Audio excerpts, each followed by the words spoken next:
با سلام، برنامه اخباری آزادی با خبرهای تازه تاجیکستان و جهان تقدیم شما می شود. شالای گلخوجه هستم در خدمتتان. حالا مرور میکنیم به سرخط موضوعی امروز 1 سپتامبر. 20 سال برای تشویق محبوسان به اشوب، برادری حسین عبدالصمدов رهبری گروه حمله‌آوران و سیاحان خارجی حکم الوواگی زندان گرفت. آیا بعد 10 سال خاموشی استخراج گاز و نفت در بلجوان جنوب تاجیکستان آغاز می شود؟ کار کند مقداری کم قطعی او ذخیره‌ای که در سالهای پیش بود خیلی ذخیره وجود نداشت. و در مسکو یک زاده تاجیکستان را با مقداری مخصوصاً کلان مواد سخت تاثیر ҳероин بازداشت نمودند. фарди муттаҳам боздошт шудааст ва тафтиш идома дорад.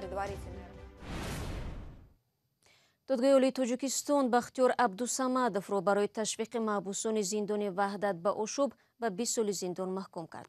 او را برای ادامه حکمش به زندانی نظامش سخت قرغانتپه انتقال دادند. پیوندانش به حکم دادگاه راضی نیستند و میگویند بختیار عبدالصمدov در اشوب شرکت نداشت. در اشوب زندان وحدت در ماه می سال گذشته 29 محبوس و 3 زندانبان به هلاکت رسیدند. عبدالصمدov 38 ساله از سال 2009 با حکم دادگاه عالی تاجیکستان در زندان است و برادر حسین عبدالصمدov مرد متهم به قتل 4 سیاح خارجی می باشد که ماه مارس امسال در یکی از زندان‌های شهر دوشنبه وفات کرد. در جنوب تاجیکستان شرکت حسن کمپانی قرضدار شده همکنون کان نفت و گاز را شرکت چینی به دست میگیرد. شرکت حسن کمپانی تا 10 سال پیش نفت و گاز بلجوان را استخراج کرده میفروخت. در حالی که شرکت چینی به استخراج نفت و گاز در این منطقه میپردازد، مسئولان ناحیه از کم بودن ذخیره‌های طبیعی سخن میگویند، اما دقیقا نمیگویند که چقدر نفت و گاز زیر کوههای بلجوان افته است. محمود جان رحمتزاده گزارش را ادامه میدهد. بعد از 10 سال توقف امید است به این قبرها دوباره گاز آید. این دستگاه همکنون زنگ زده هم با سرمایه خارجی فعال شده از قعر دشت‌های بلجوان گاز استخراج میکند. مسئولان حکومت ناحیه بلجوان با شرکت چینی برای استخراج گاز گفت و شنید داشته‌اند.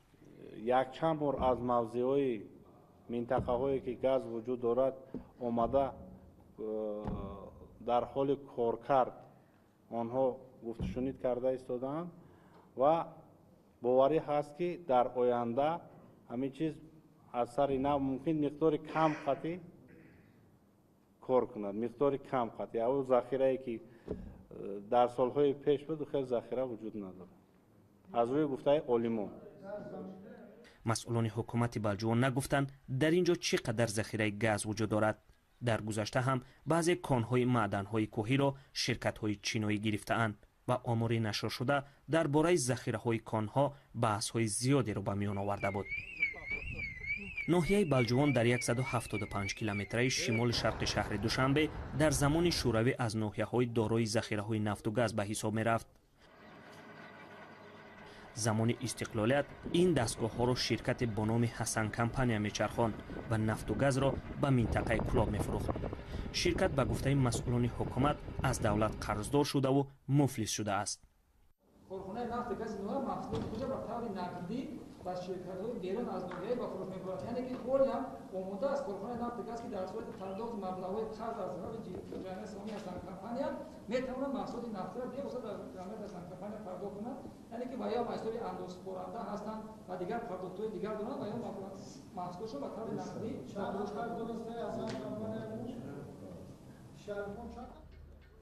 شرکت حسن کمپانی از اداره نفت و گاز 1 میلیون سومانی قرضدار بوده است. حالا اداره نفت و گاز ناحیه نفت استحصال شده را مستقیما خودش میفروخته است.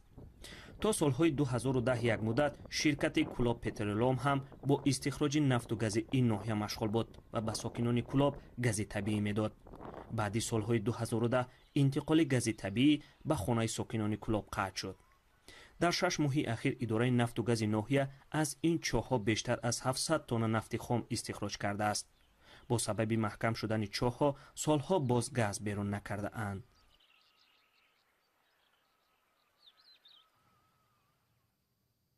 شما گزارش محمودجان رحمتزاده را تماشا کردید. بینندگان عزیز، رادیو آزادی به همین زودی ها نمایش برنامه نوی را آغاز میکند.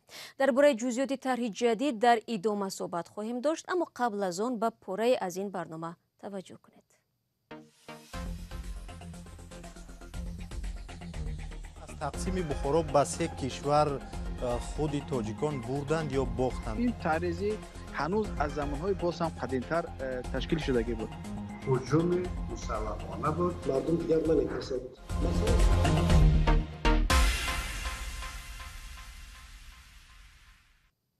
тавре дидед, барномаи нави мо гапи озод ном дорад ва шумо ҳам бинандагони гиромӣ метавонед дар он ширкат кунед ва ё дар таҳияш саҳм гузоред.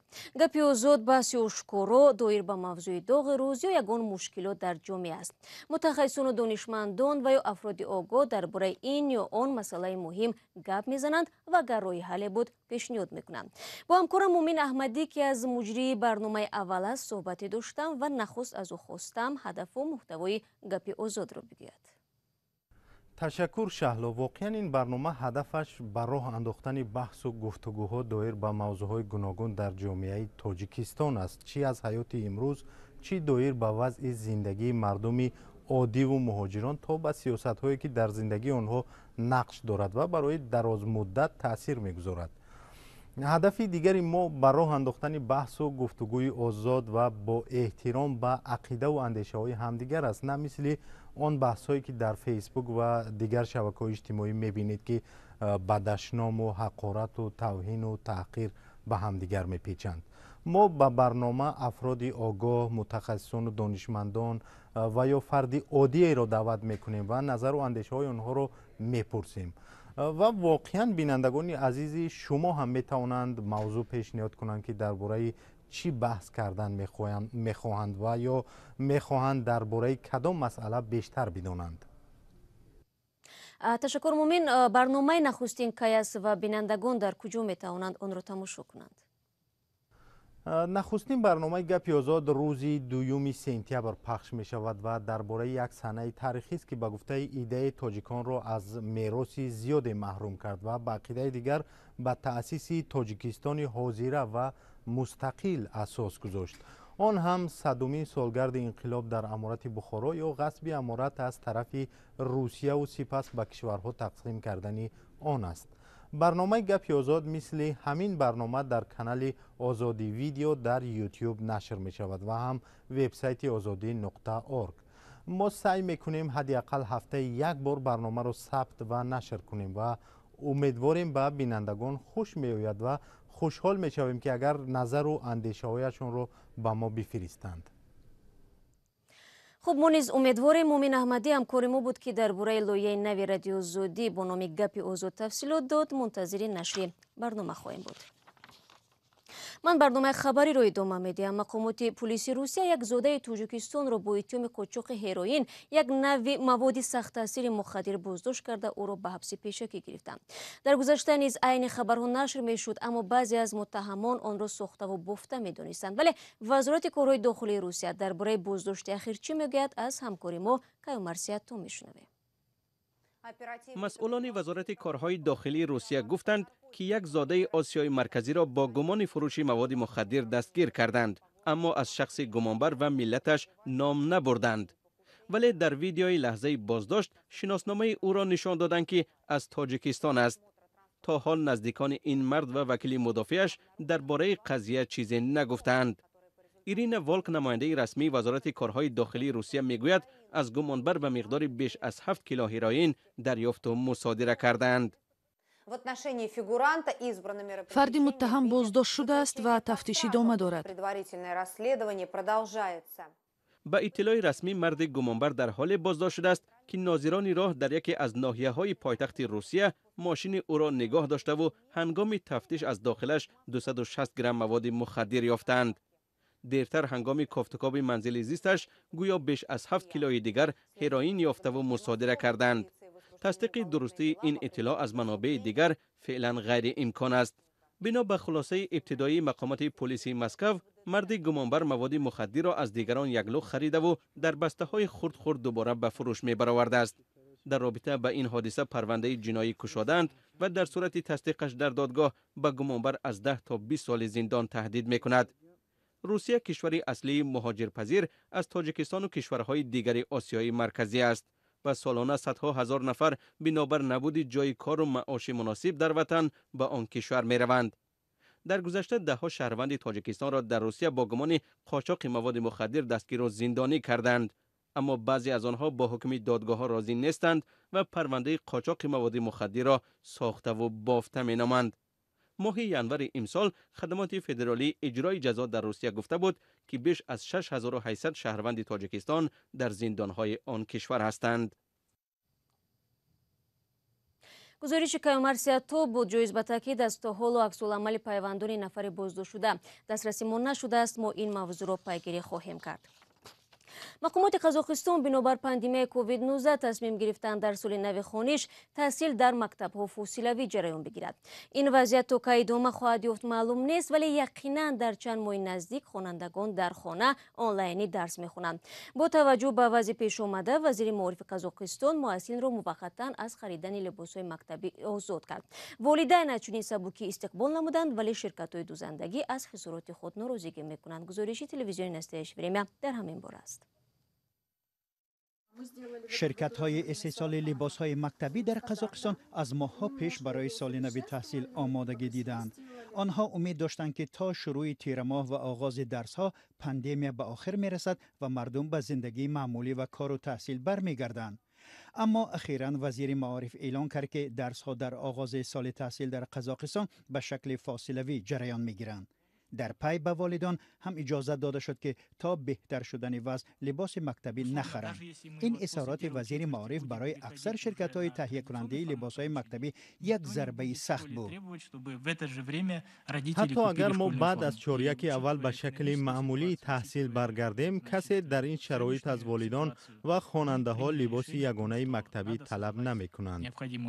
پدر و مادران هم تصمیم گرفتن لباس مکتبی نخرند. اکثریت بعد از کرانتین برای این پول ندارند و برخی هم برینن وقت درس ها فاصله صورت میگیرند خریداری لباس مهم نیست.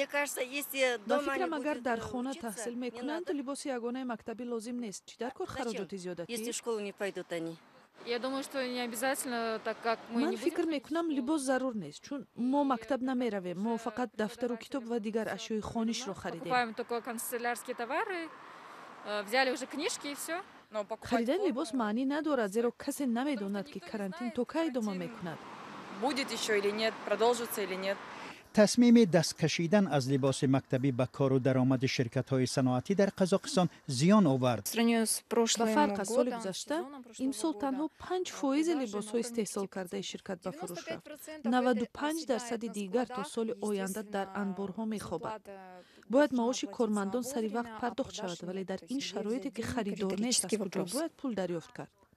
شرکت‌های بزرگ دوخت لباس هم از خسارات در موسم امسال تحصیل خبر می‌دهند. ما قریب 120 میلیون تنگه ضرر دیدیم. ما در این مغازه‌های خود را بستیم. نقطه‌های فروش ما که در دو مرکز بزرگ سودا میگای استانه و الماتو فعالیت داشتند به دلیل نبود خریدار از کار ماندند. ما یگان لباس مکتبی نفروختیم.